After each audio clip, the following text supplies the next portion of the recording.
What's funny? Kunot noong tanong ko.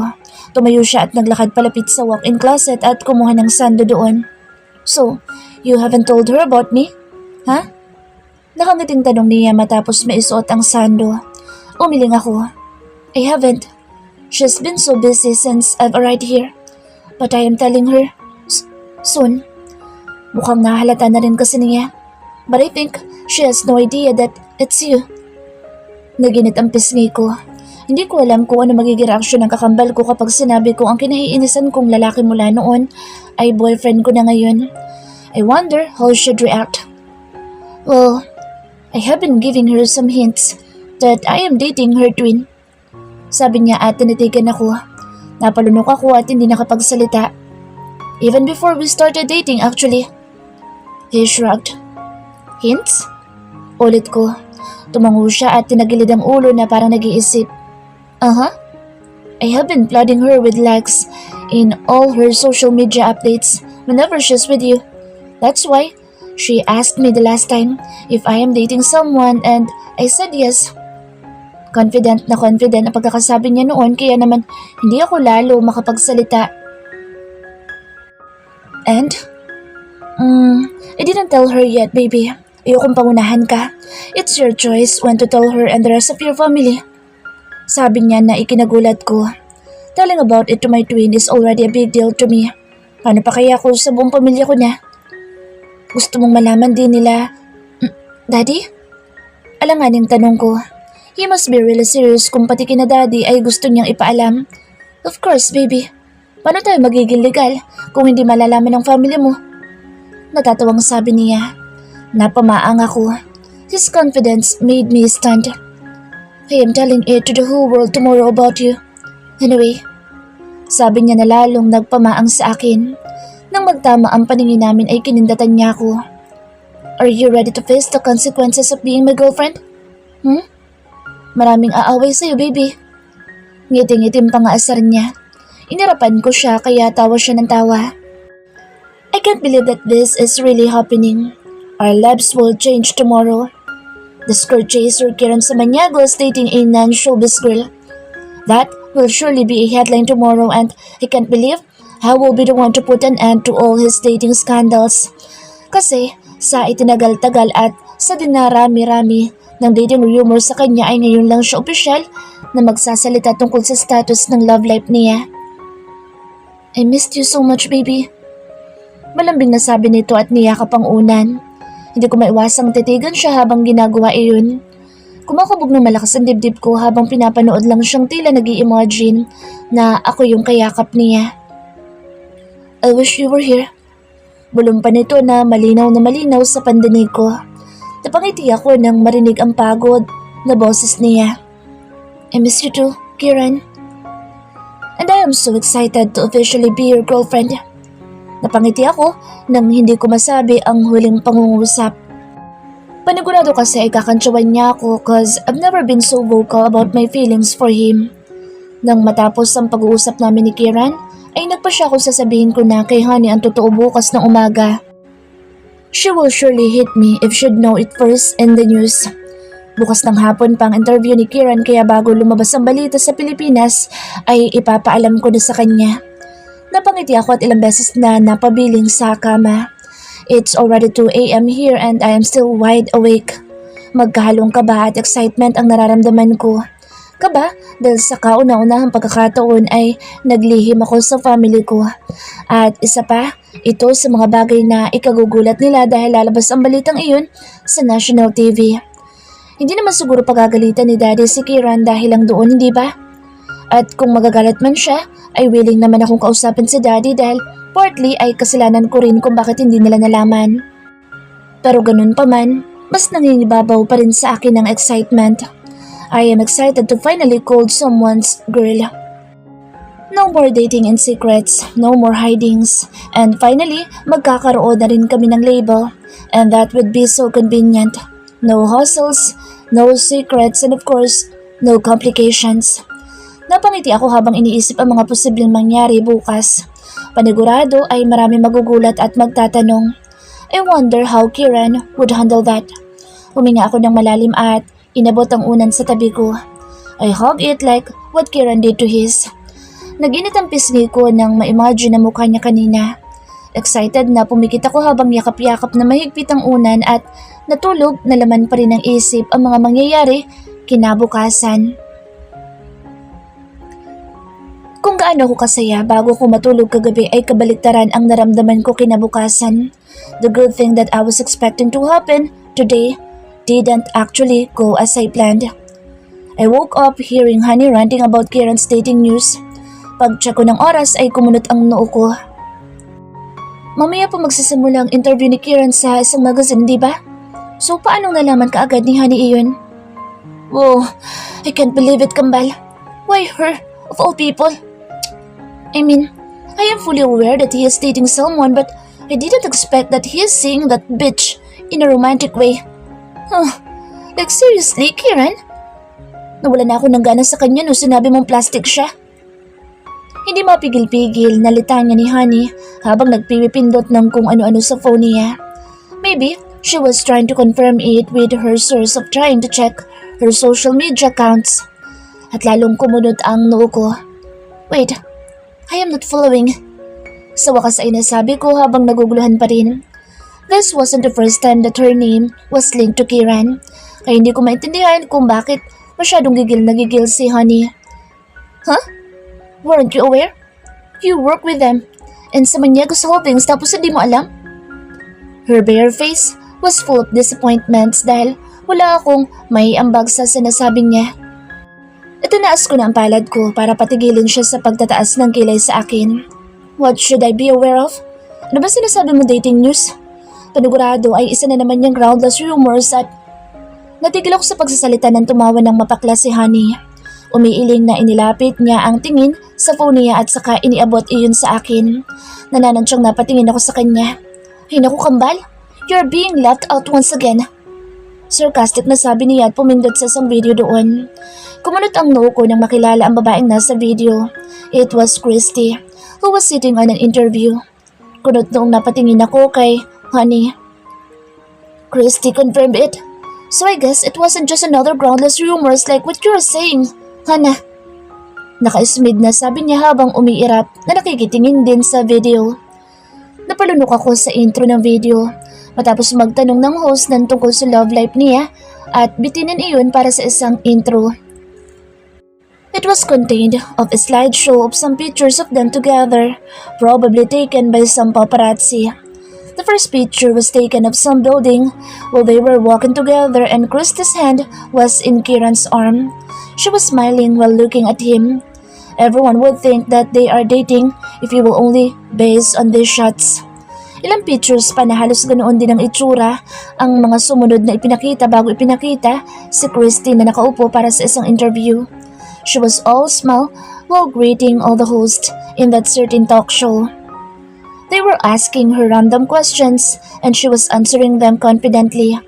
Nabanggit din ang nalalapit na launching ng YS at kinumpirma niya mismo ang date kung kailan ito ilo-launch.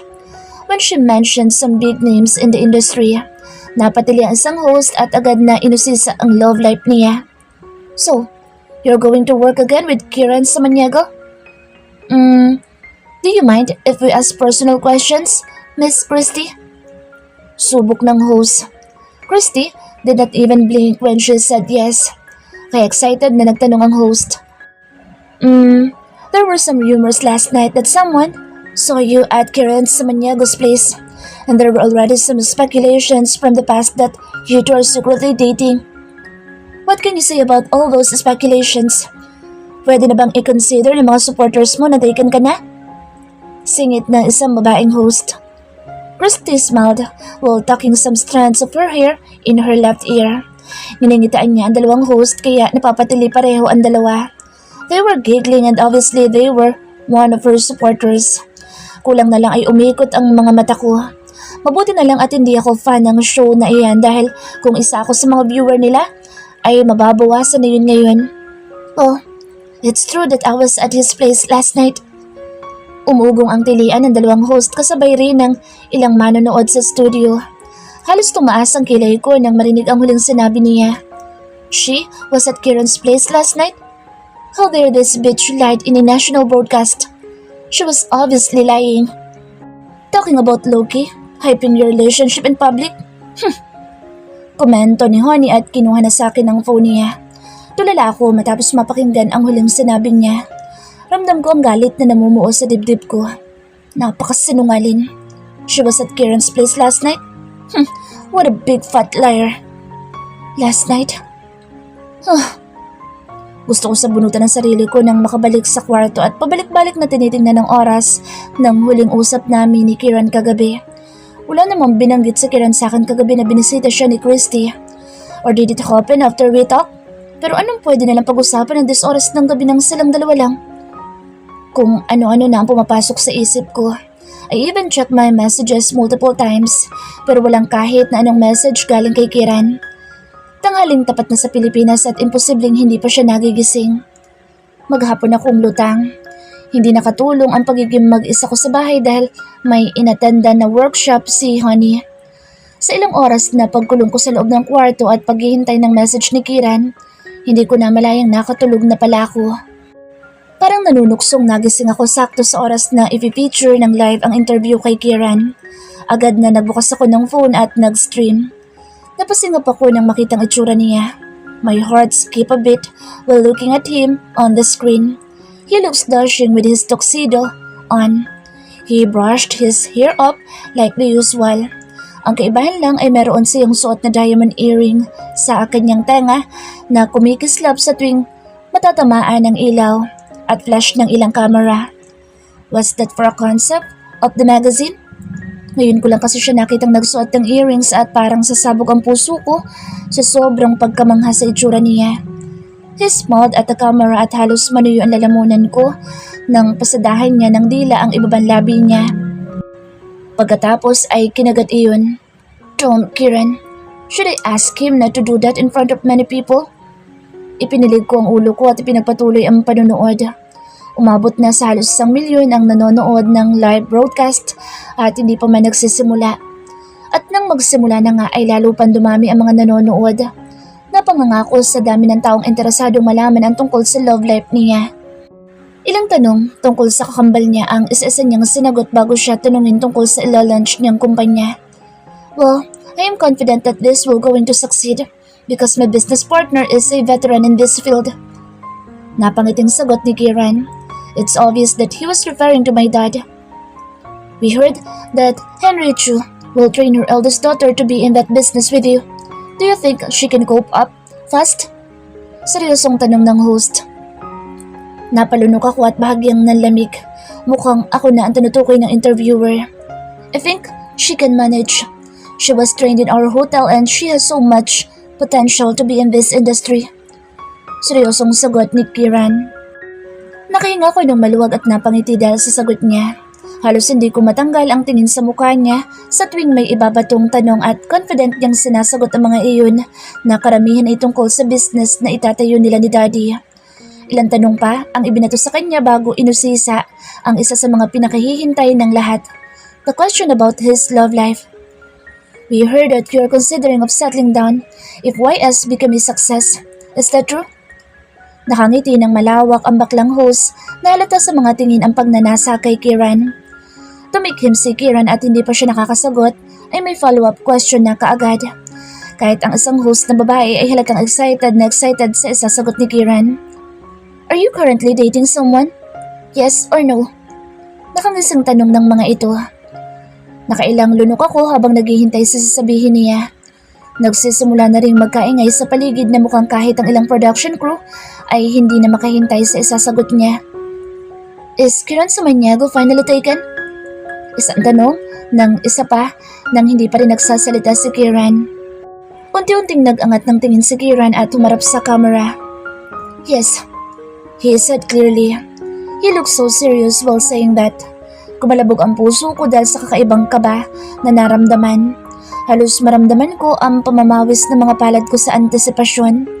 Kumpara sa reaksyon ng mga nag-interview kay Christy, Tahimik na tinanggap ng mga kaharap ni Kieran ang kumpirmasyon niya. Oh, so it's really true that you are seeing Miss Christy? Christy Delaford? Habol na tanong ng isa. Unti-unting nawala ang ngiti sa mga labi ko matapos marinig ang huling tanong ng host. Agad na hinanap ng mga mata ko si Kieran para makita ang reaksyon niya at umaasang ko kontrahin niya ang sinabi ng host pero natulala ako na makitang hindi man lang siya nag-abalang sumagot o pabulaanan man lang ang huling sinabi ng host. Kieran just shrugged his shoulders and just like that, they ended the live broadcast. Hana? Nagising ako sa tawag ng kasambahay namin, bandang 6:00 ng gabi. Nagulat pa ako na inabot ng 4 na oras ang naging tulog ko pagkakita sa wristwatch na suot ko.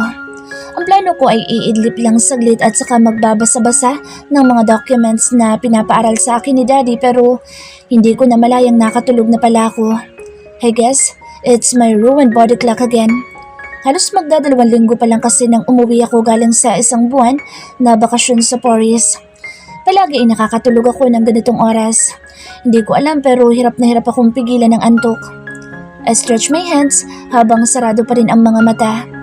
Naramdaman ko medyo kumikirot ang ulo ko kaya nagdilat ako ng mga mata para bumangon at umupo sa kama. Nang makaupo na ako ay naramdaman ko ang lalong pagsakit nito. Napapikit ulit ako dahil sa biglaang pagkahilo. Hana, anong oras na? Are you still in bed? Boses ni Mommy ang narinig ko sa labas ng kwarto ko. Pinilit kong dumilat pero napapikit ulit ako dahil parang umiikot na ang paligid ko. Hana, it's already dinner time. Parating na rin ang daddy niyo. Sumunod ka na sa baba ha? Rinig kong sigaw ni Mommy nang hindi ako sumagot sa unang tawag niya. Yes, me. Sagot ko kahit hindi ko sigurado kung narinig niya ba iyon. Huminga ako ng malalim at sinubukang humiga ulit. Ilang sandali lang ay sinubukan kong dumilat at kumalma na rin ang pakiramdam ko. Maybe I slept too much again kaya ganito ang pakiramdam ko. Dahan-dahan akong bumangon para ayusin ang sarili ko para sa dinner. Naging maayos lalo ang pakiramdam ko matapos ako makaligo. There she is. Pababa pa lang ako ng hagdan ay narinig ko na ang boses ni Damon. Mukhang sakto ang baba ko dahil magsisimula na ang dinner. What took you so long, Hana? Napagod ka ba sa mga pinagagagawa o pinapagawa ko sa'yo? Salubong na tanong ni Daddy habang papalapit na ako sa hapag. Umiling ako at sasagot na sana pero napatigil, pati ang paghakbang ko palapit sa dining table nang mapako ang tingin ko sa lalaki na sa tabi niya. Pinigilan ko ang mapasinghap nang magtama ang mga paningin namin. The intensity in his stares were giving me unexplainable feelings. Nakakalito din ang mga nakikita kong emosyon sa mga mata niya. Napalunok ako at tumalim ang tingin sa kanya bago ipinagpatuloy ang paglalakad palapit sa hapag. Parang umurong ang gutom na nararamdaman ko pagkakita ko sa kanya. It's the guy who ghosted me for almost a month. Ang kapal lang naman talaga ng mukha niya mapakita pa dito. Matapos ang ginawa niyang hindi pag-contact sa akin, matapos niyang sirain ang pangako niya. Hindi ko napigilang umirap at patay mali siyang umupo sa table kaharap na kaharap niya. Hana? Napatingin ako kay Daddy nang tawagin niya ako. Dad? Ano po ulit yun? Tanong ko dahil halos wala ko naintindihan sa mga sinabi niya o kung may itinatanong man siya ay hindi ko narinig dahil naunahan ako ng galit dahil sa lalaking katabi niya. Kitang-kita ko ang paninitig pa rin ni Kieran sa akin kahit na kay Daddy naman nakatuon ang atensyon ko. You look so tired, Hana. Don't tell me tinapos mo lahat ang mga ibinigay ko sa'yo kaninang umaga. Kunot nung tanong ni Daddy habang pinagmamasdan ako. Conscious na dinama ko ng likod ang palad at pisngi ko dahil sa sinabi niya. Do I look tired? Mukha ba akong haggard na haggard ngayon? Bigla tuloy na parang gusto kong umakyat sa taas at i-check ang mukha ko. Baka isipin pa ng Kieran na iyan na depressed ako dahil sa kanya.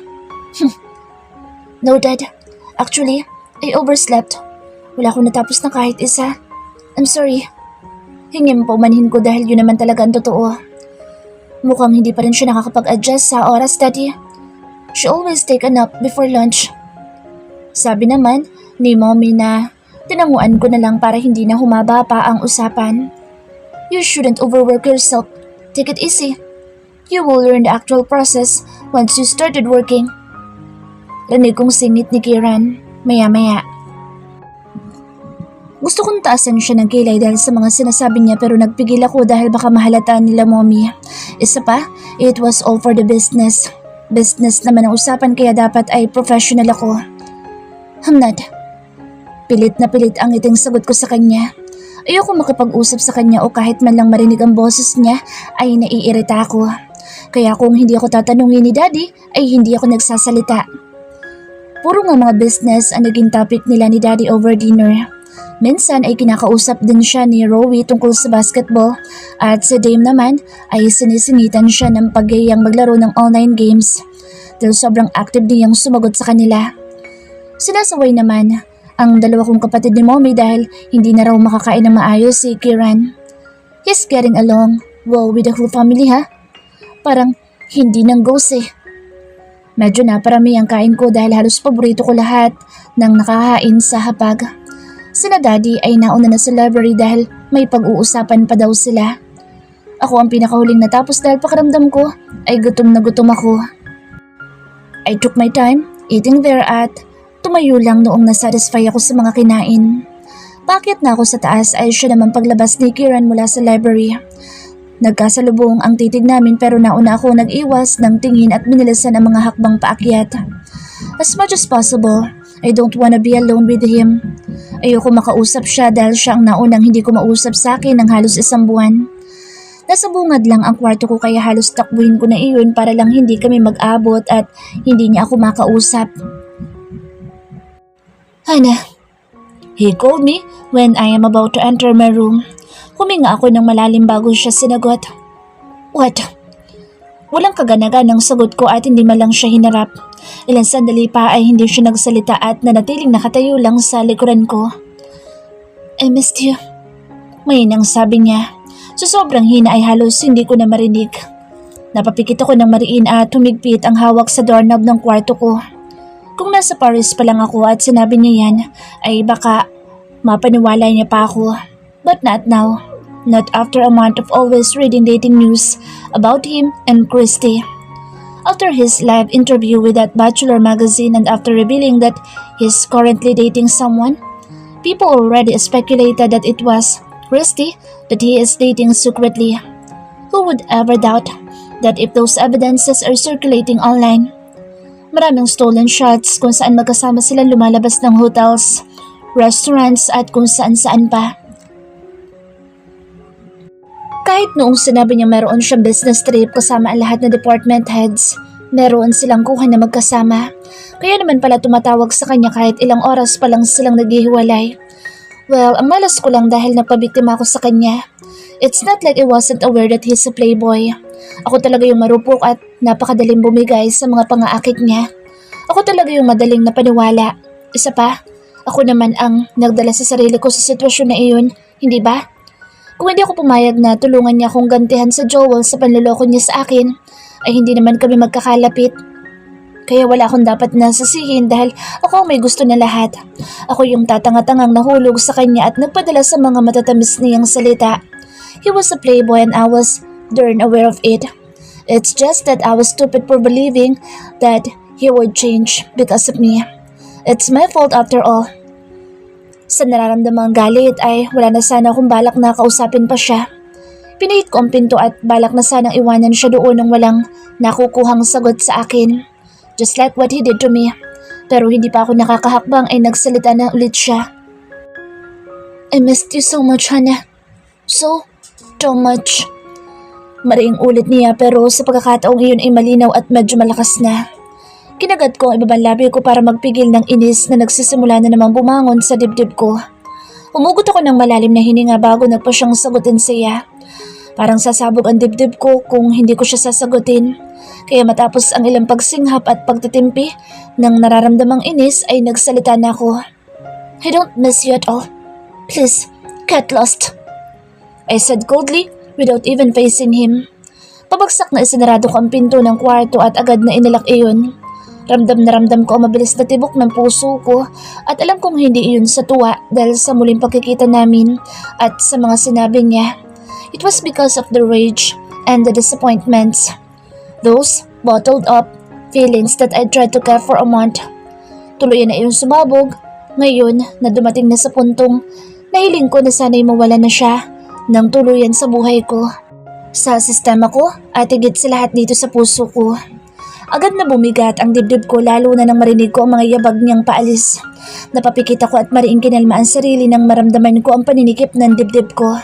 I immediately felt a lump in my chest as I tried to hold back those tears from falling. It hurts, really, but I need to get used to it until I finally let go. Alam ko mahirap dahil kailan lang ay naranasan ko iyon, but this time, I need to heal alone. I need to get over him. The faster, the better. A month after that incident with Kieran, hindi ko na siya ulit nakausap ng kaming dalawa lang. When I know he's going to come to our house, it's either maaga akong umaalis sa bahay or sometimes I make excuses not to be there. Kasabay din noon ay ang unti-unting pagkawala ng balita tungkol sa dating news nilang dalawa ni Christy de la Ford. Maybe people aren't interested anymore dahil nga taken na siya. So the curiosity that people had about their lives were finally subsided. Do you really wanna go there, Hannah? Have you made up your mind? Muling tanong ni Daddy sa akin isang umaga. Nilangon ko siya na mukhang kanina pa nakasandal sa hamba ng pintuan ng kwarto ko. Nangingiting nilapitan ko siya at niyakap. 2 linggo pa lang ang nakalilipas ng i-launch ang bagong kumpanya namin kasama ang mga Samaniegos at De La Fords ay napatunayan kong hindi ganoon kadali ang magsimula na isang business. Napatunayan ko iyon sa halos 1 linggong pagtatrabaho ko sa YS. At 1 linggo pa lang ay mayroon na kaagad naging issue sa akin that I only got the job because my dad is one of the biggest stockholder of YS. At para sa ikatatahimik ng lahat, I decided to train in True International, which is located in France. I will train there for a year or 2 for me to gain some experience to retain the position my dad is giving me. Ganoon din ang gustong mangyari ng board kaya kahit labag man sa kalooban ni Daddy, he himself does not approve of nepotism. That is why I decided to go. And I really want to leave because I need to settle my mind and heal my heart. That 1 week that I needed to come to work every day and see him, parang ang hirap-hirap gumalaw na maayos. Ang hirap huminga. It was suffocating indeed. I felt like I was walking on eggshells around him. Lalo na sa mga pagkakataong parang gusto niya akong kausapin pero hindi niya magawa dahil sinisikap kong iwasan siya.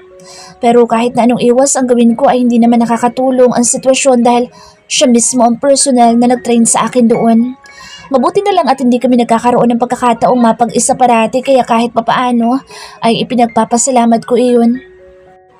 Can't you just stay here? Meron namang branch ang True International dito. If you want, I will be the one to personally train you. Daddy naman, napag-usapan na po natin ito, di ba? Nakangusong reklamo ko. He's been bugging me these days and I hate it. Baka mamaya ay magbago pang isip ko at mag-decide ako magstay.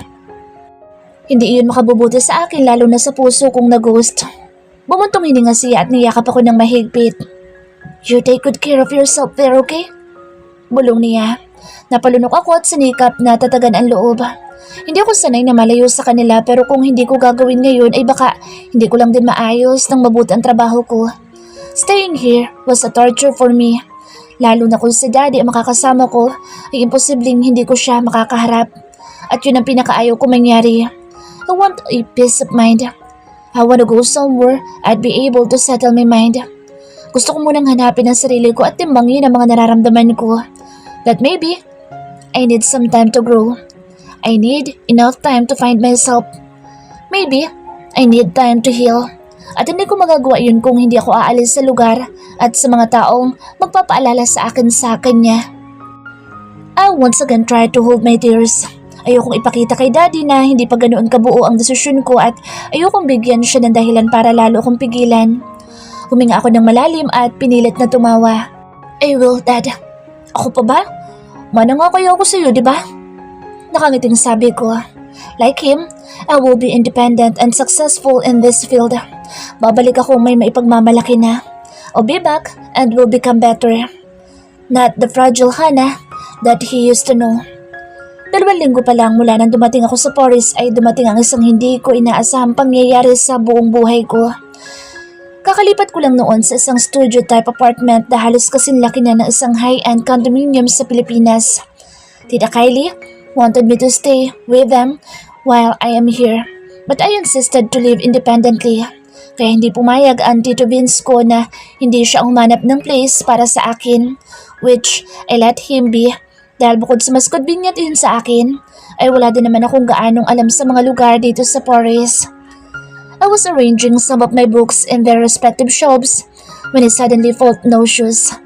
Mabilis na umupo ako para kahit papaano ay makapagpahinga dahil halos wala akong tigil sa pag-aayos ng mga gamit.